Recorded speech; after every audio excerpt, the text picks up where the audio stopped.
Hello everyone! Welcome back to my channel. Ito, mayroon akong bangus, Sarangani Bay, product from the Philippines. So, ang gagawin natin today is magpapaksi tayo ng bangus with pork liempo. So, ang gagawin pala muna natin is ipapalabas muna natin yung mantika ng ating pork liempo. And then, igisa natin sa bawang sibuyas at saka luya.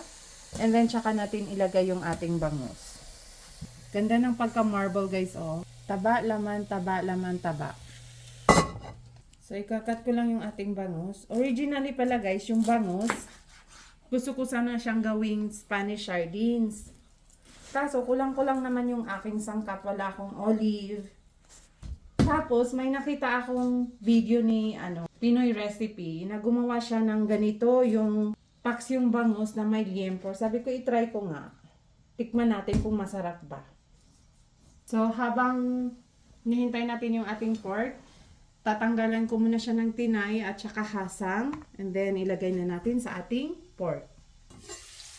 Ayan na itsura niya. Uy, sabay ko na yung ating ginger, and then garlic, and then onion.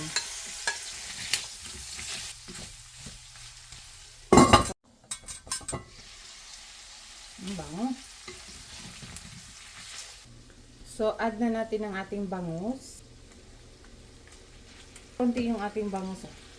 Bangus lang eh. Ayan. Lalagyan ko ng salt. Tansya-tansya lang. Black pepper powder.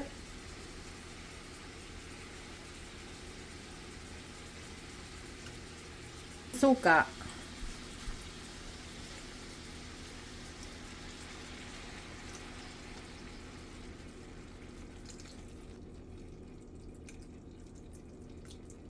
Green.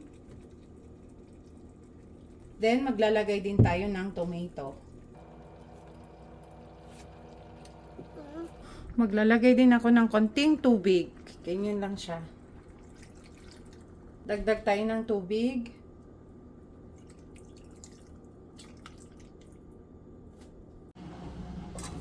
Yan, kulong-kulo na siya.